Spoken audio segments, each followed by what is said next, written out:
দীঘা ভিডিওর দ্বিতীয় পার্টে তোমাদের সবাইকে জানাচ্ছি স্বাগত। আজকে দীঘা আমরা মূলত ঘুরে দেখব গাড়ি করে, অর্থাৎ গাড়ি করে কোন কোন জায়গা তোমাদের দেখতেই হবে তাই নিয়েই আজকের ভিডিওটি। সকালবেলা খাওয়া দাওয়া করে একটা অটো রিজার্ভ করে নিন। রিজার্ভে ভাড়া পড়বে 1000 টাকা। তারপরে বেরিয়ে পড়ুন মোহনার উদ্দেশ্যে।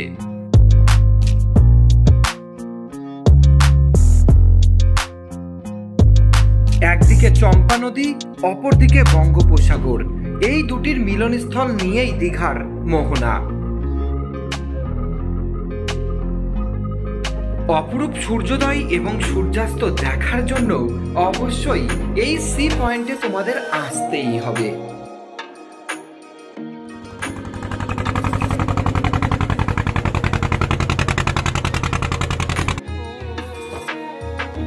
এই ভিউ পয়েন্টের মাধ্যমে একদিকে যেমন আমরা শান্ত চম্পা নদীর অপরূপ সৌন্দর্যকে দেখতে পারবো, ঠিক সেই সাথে সাথে বঙ্গোপসাগরের উত্তাল ঢেউকেও আমরা সরাসরি প্রত্যক্ষ করতে পারবো।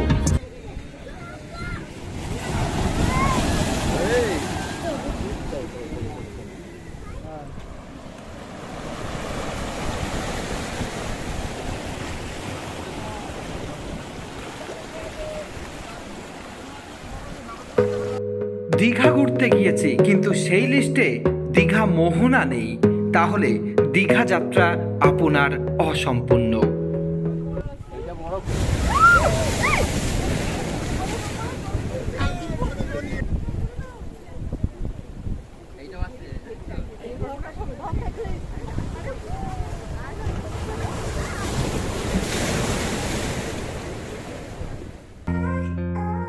দীঘা মোহনাই এসেছে, কিন্তু সেই লিস্টে মাছ বাজার থাকবে না।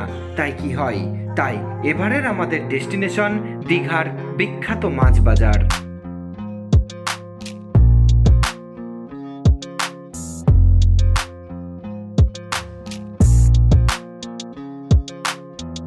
এই মাছ বাজারে বিভিন্ন রকমের সামুদ্রিক মাছ খুব অল্প দামে বিক্রি করা হয়ে থাকে।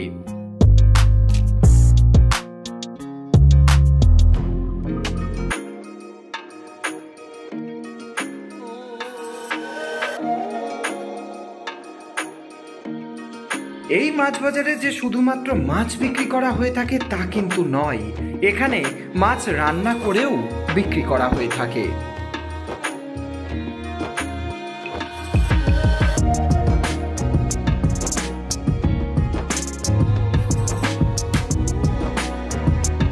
এগুলি শুটকি মাছ। সাধারণত মাছের গায়ে হলুদ এবং নুন মিশিয়ে এই মাছগুলিকে শুকানো হয়। শুকানোর পর এটি শুটকি হিসাবে বিক্রি করা হয়ে থাকে।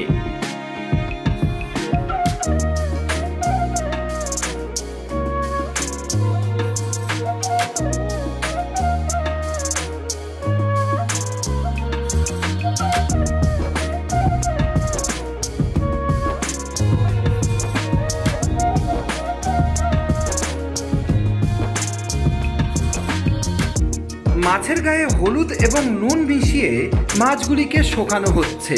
আস্তে আস্তে এই মাছগুলিই কিন্তু শুটকি আকারে পরিণত হবে।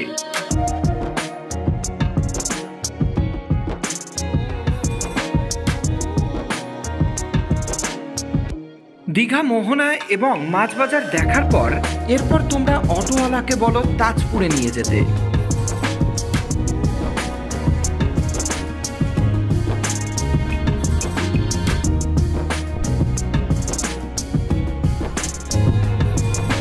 এই তাজপুর সমুদ্র সৈকতটি একেবারে নির্জন, নিবিড় এবং কোলাহল মুক্ত।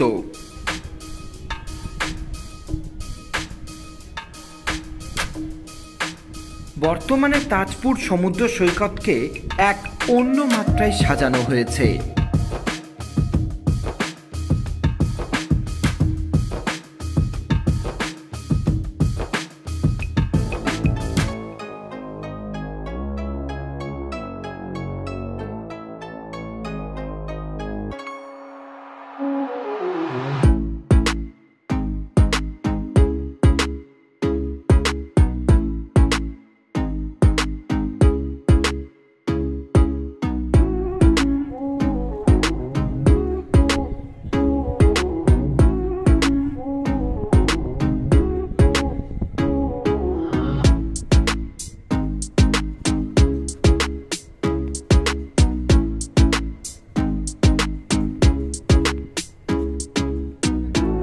এখন ভাটা থাকার জন্য সমুদ্রের জলরাশি অনেকটাই পেছনে সরে গেছে।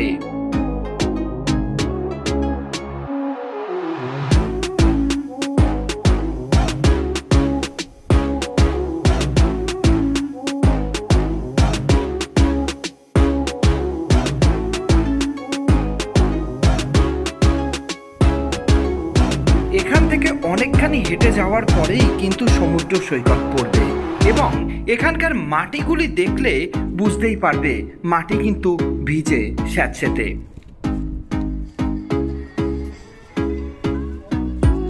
এর পরবর্তী ডেস্টিনেশনটি হলো শঙ্করপুর সমুদ্র সৈকত।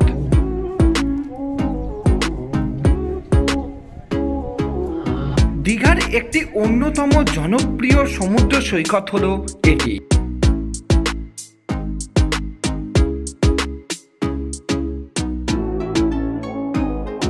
বর্তমানে শঙ্করপুর সমুদ্র সৈকতকে এত সুন্দরভাবে সাজানো হয়েছে এবং সমুদ্র তীরের এত সুন্দর সৌন্দর্য উপভোগ করতে হলে অবশ্যই একবার হলেও আসতেই হবে এই সমুদ্র তীরে।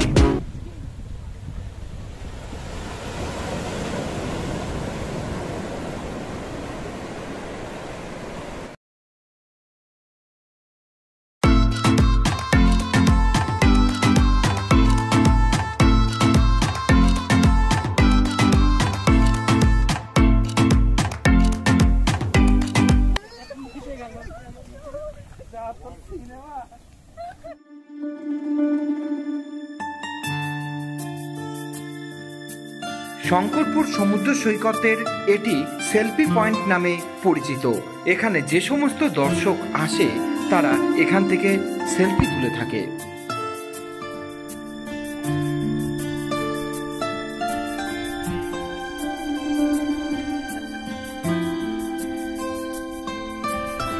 দুদিনের ছোট্ট ছুটিতে উপচে পড়া ভিড় আর কোলাহল থেকে অনেক দূরে নির্জন আর সাজানো গোছানো সমুদ্র সৈকত ঘুরতে গেলে অবশ্যই আসতেই হবে এই সমুদ্র সৈকত শঙ্করপুরে।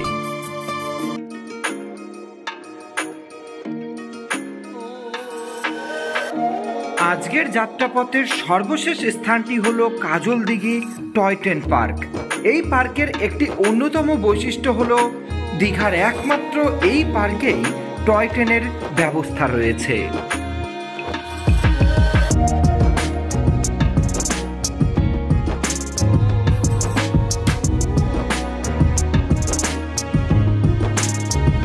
এমনকি এই পার্কের ভেতরে রয়েছে বিভিন্ন রকমের পাখি, খরগোশ এবং আরও অন্যান্য প্রাণী।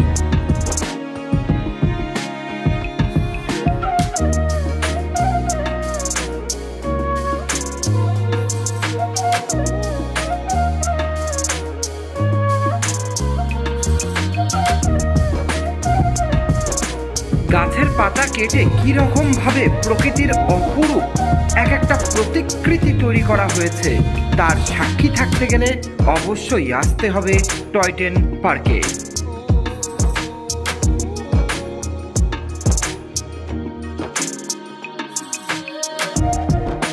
এই পার্কটি খোলা থাকে প্রতিদিন সকাল 8টা থেকে রাত 8টা পর্যন্ত। পার্কের প্রবেশ মূল্য মাত্র 5 টাকা। এছাড়াও টয় ট্রেনে 2 রাউন্ড ঘুরতে খরচ পড়বে মাত্র 20 টাকা।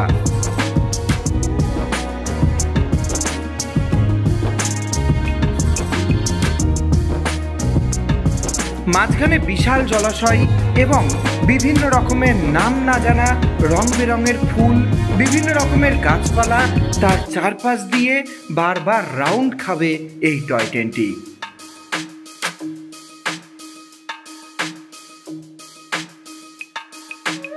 সত্যি দীঘার এই অপরূপ সৌন্দর্যের জন্যই হয়তো বাঙালির কাছে ঘোরার এক অন্যতম স্থান হয়ে উঠেছে দীঘা।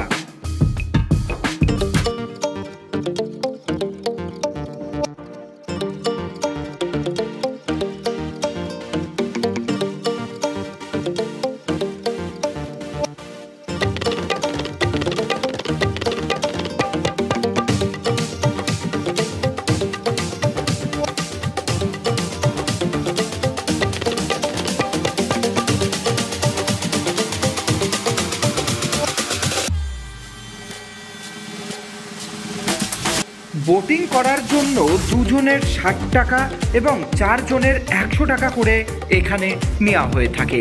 আশা করছি এই পার্কটি তোমাদের খুবই ভালো লেগেছে।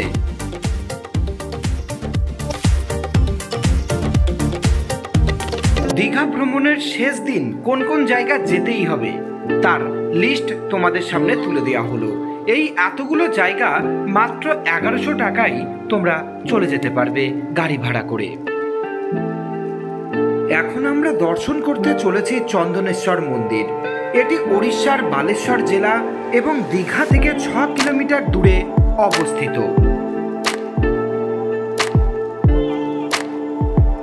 এই মন্দিরের নাম কেন চন্দনেশ্বর তা নিয়ে এক পৌরাণিক কাহিনী প্রচলিত আছে। বহুকাল আগে একটি গ্রামে লক্ষ্মণী নামক এক গৃহবধূ তার শাশুড়ির সঙ্গে বাস করতেন। তিনি ছোটবেলা থেকেই শিব ভক্ত ছিলেন। একদিন লক্ষ্মণী একটি দুগ্ধবতী গাভীকে জঙ্গলে চড়াতে নিয়ে এসে শিব সাধনায় মগ্ন হয়ে ঘুমিয়ে পড়েন। দিনের শেষে সে যখন গাভী নিয়ে ঘরে ফিরল তখন তার শাশুড়ি দেখে গাভীর আর একটুকুও দুধ অবশিষ্ট নেই।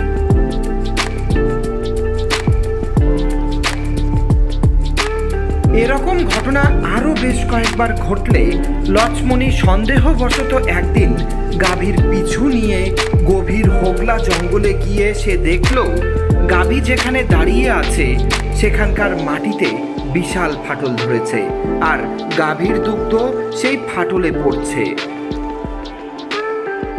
লক্ষ্মণী সেখানে গিয়ে মহাদেবের দর্শন পান। মহাদেব আদেশ দেন এই স্থানে তিনি স্বয়ং নিরাকার চন্দনেশ্বর রূপে বিরাজ করবেন। তারপরেই এই চন্দনেশ্বর মন্দিরটি নির্মিত হয়।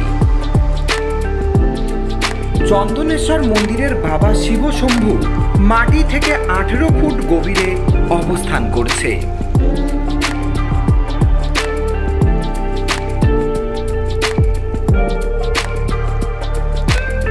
কথিত আছে তিনি খুব জাগ্রত। তার কাছে মন ভরে ভক্তি দিয়ে যে পূজা অর্পণ করে বাবা শিবশম্ভু তাকে নাকি খালি হাতে ফেরান না। এই মন্দিরটিতে যে শুধুমাত্র শিবশম্ভুর বিগ্রহ রয়েছে তা কিন্তু নয়, এখানে বিভিন্ন রকম দেবদেবীর বিগ্রহও রয়েছে। যেমন এখন আমরা সাক্ষাৎ দর্শন করতে চলেছি জগন্নাথ, বলরাম, সুভদ্রাকে।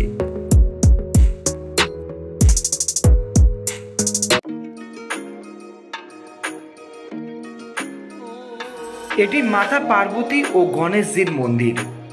ভিডিওটি ভালোভাবে লক্ষ্য করো। মাতা পার্বতী যেন এই ভিডিওটির মাধ্যমেই তার ফুলটাকে আমাদের দিকে এগিয়ে দিয়ে আমাদেরকে আশীর্বাদ করছে।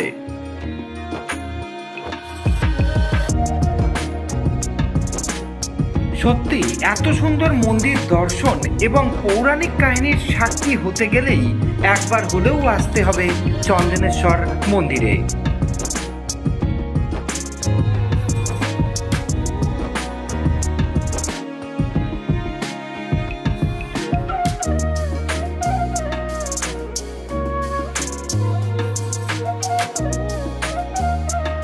চন্দনেশ্বর মন্দির দিয়ে গাড়ি যখন আস্তে আস্তে এগোবে তখনই এরকম ভেরি আমরা দেখতে পারবো।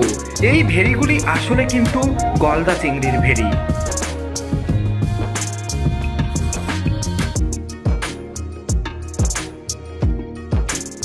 গলদা চিংড়ির ভেরি দেখতে দেখতে অবশেষে আমরা পৌঁছে গেলাম আরেকটি জনপ্রিয় মন্দির নায়েকালে মন্দিরে।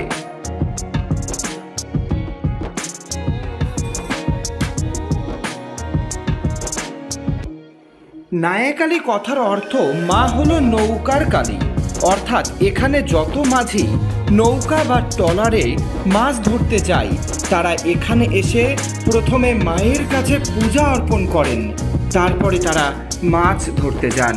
কারণ তাদের বিশ্বাস এখানে পুজো দিয়ে মাছ ধরতে গেলে তারা নিরাপদে পুনরায় বাড়ি ফিরতে পারবেন, মা তাদের সমস্ত বাধা থেকে রক্ষা করবেন।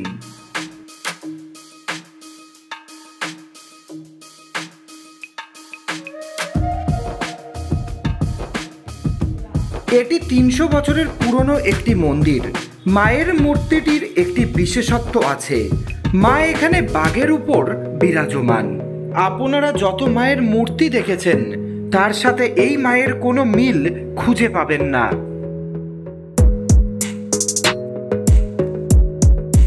এই নায়েকালী মন্দিরের পাশেই রয়েছে একটি বিশাল সুন্দর পার্ক। এই পার্কটি ছোট থেকে বড় সকলেই এখানে আনন্দ উপভোগ করতে পারবে।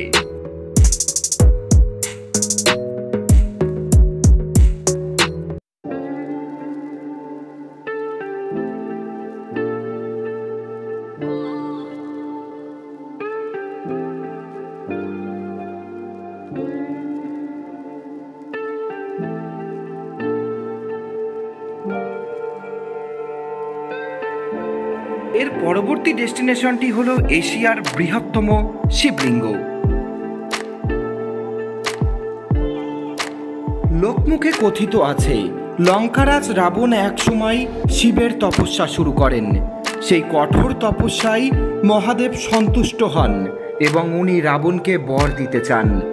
তখন রাবণ বলেন ওনাকে কৈলাস ছেড়ে লঙ্কাতে আসতে হবে, লঙ্কাতেই তাকে অধিষ্ঠান করতে হবে। যেহেতু মহাদেব ওনার তপস্যায় তুষ্ট হন সেহেতু উনি লিঙ্গরূপে ওনার সাথে যেতে চান, তবে একটা শর্ত দেন যে ওনার লিঙ্গটি রাবণ যখন কৈলাস থেকে লঙ্কাতে নিয়ে যাবেন তখন লিঙ্গটি কোথাও মাটিতে রাখা যাবে না, আর উনি যদি কোথাও মাটিতে নামিয়ে ফেলেন তাহলে তিনি সেখানেই অধিষ্ঠান করবেন, ওখান থেকে আর যাবেন না। এ শর্তে রাবণ রাজি হন এবং উনাকে নিয়ে চলতে শুরু করেন। কিন্তু কিছুটা যাবার পরেই রাবণের প্রস্রাব পেয়ে গেলে তিনি শিবলিঙ্গটি এই স্থানে রেখে দেন, যার ফলে তিনি এখনও এই স্থানে বিরাজমান। শত চেষ্টা করেও তিনি লিঙ্গটিকে মাটি থেকে তুলতে পারেননি, তবে রাবণের বল প্রয়োগে লিঙ্গটি কিছুটা হেলে যায়। এই লিঙ্গটির উচ্চতায় 12 ফুট ওপরে যেমন রয়েছে ঠিক তেমনি নিচেও 12 ফুট রয়েছে।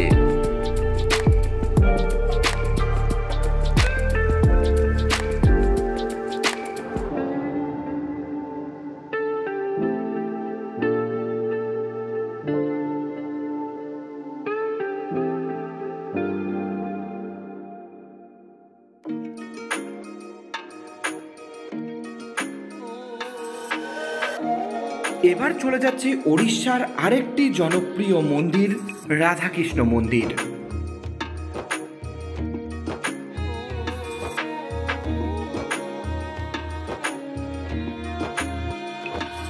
এটি এই মন্দিরের প্রবেশদ্বার। এখান থেকেই মন্দিরে প্রবেশ করতে হয়। প্রবেশদ্বারের অপূর্ব সুন্দর শৌখিন কারুকার্য দেখে আপনারা মুগ্ধ হবেনই হবেন।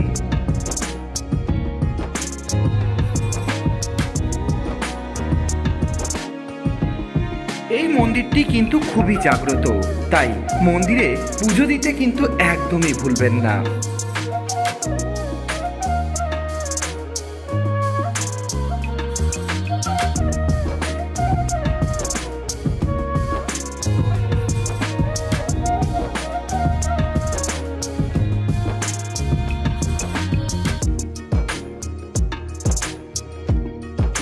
এই মন্দিরটি অনেকটা পুরীর জগন্নাথ দেব মন্দিরের আদলে নির্মাণ করা হয়েছে। মন্দিরের ভেতরে ছবি তোলা সম্পূর্ণভাবে নিষিদ্ধ থাকার জন্য রাধাকৃষ্ণের বিগ্রহের ছবি আমরা আপনাদেরকে দেখাতে পারলাম না।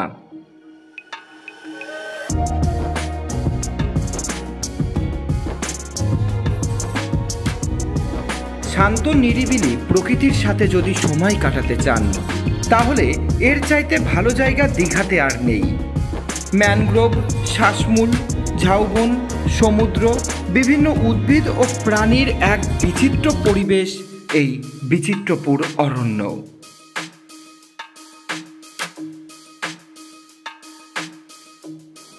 দীঘা থেকে মাত্র 15 কিলোমিটার দূরে অবস্থিত বিচিত্রপুর ম্যানগ্রোভ অরণ্য।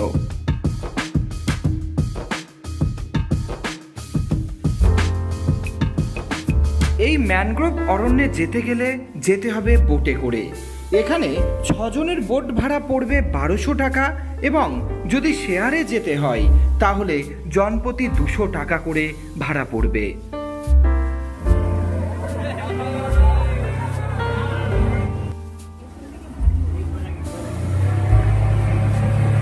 দীঘা যাত্রাকে আরও আকর্ষণীয় করে তুলতে গেলে অবশ্যই আসতেই হবে এই বিচিত্রপুর ম্যানগ্রোভ অরণ্যে।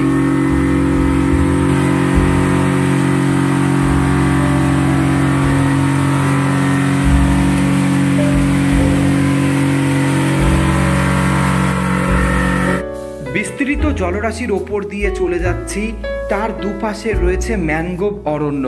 সত্যি নিজের চোখে যা দেখছি তা যেন বিশ্বাসই করতে পারছি না।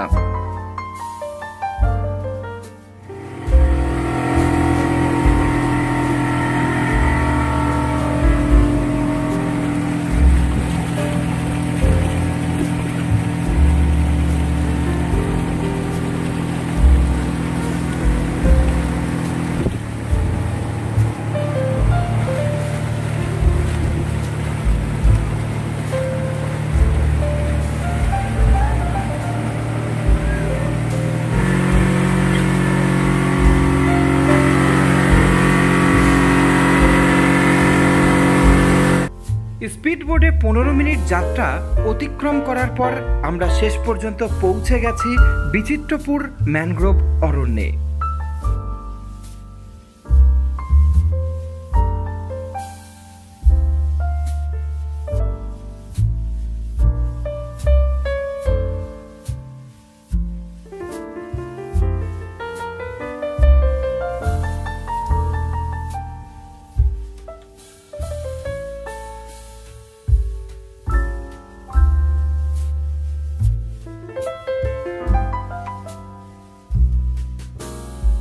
এখানকার মাটিতে অতিরিক্ত লবণাক্ত থাকার জন্য গাছের শিকড় মাটির মধ্যে প্রবেশ না করে মাটির ওপরে উঠে গেছে।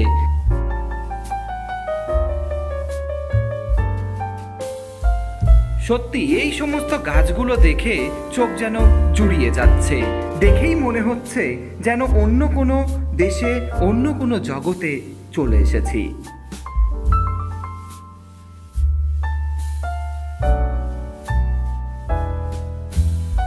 এই গাছগুলি আবার লতা পাতা ছাল বাকলহীন, যেন কয়েকটি গাছের কাটি মাত্র।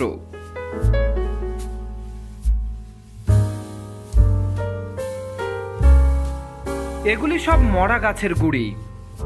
জোয়ারের সময় এই সমস্ত জায়গাগুলিতে জলে ভরা থাকে।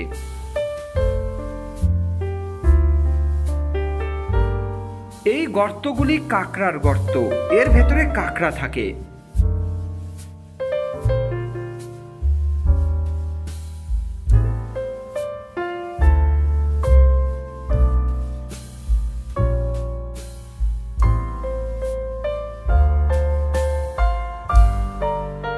যতদূর চোখ যাচ্ছে শুধুই শ্বাসমূল আর বড় বড় ঝাউবন, সত্যি মনকে আকৃষ্ট করছে।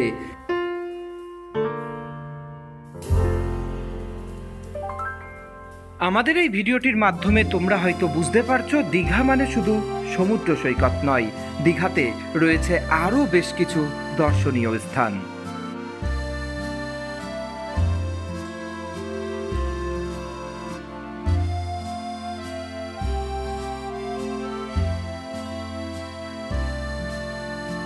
একদিকে বোটিংয়ের অভিজ্ঞতা, অপরদিকে সুন্দর ম্যানগ্রোভ অরণ্যের অভিজ্ঞতাকে সাক্ষী করতে গেলে অবশ্যই আসতে হবে এই বিচিত্রপুর ম্যানগ্রোভ অরণ্যে। এইভাবে মাত্র 3 দিনে খুব অল্প খরচে দীঘার সম্পূর্ণ জায়গাগুলি ঘুরে ফেলুন।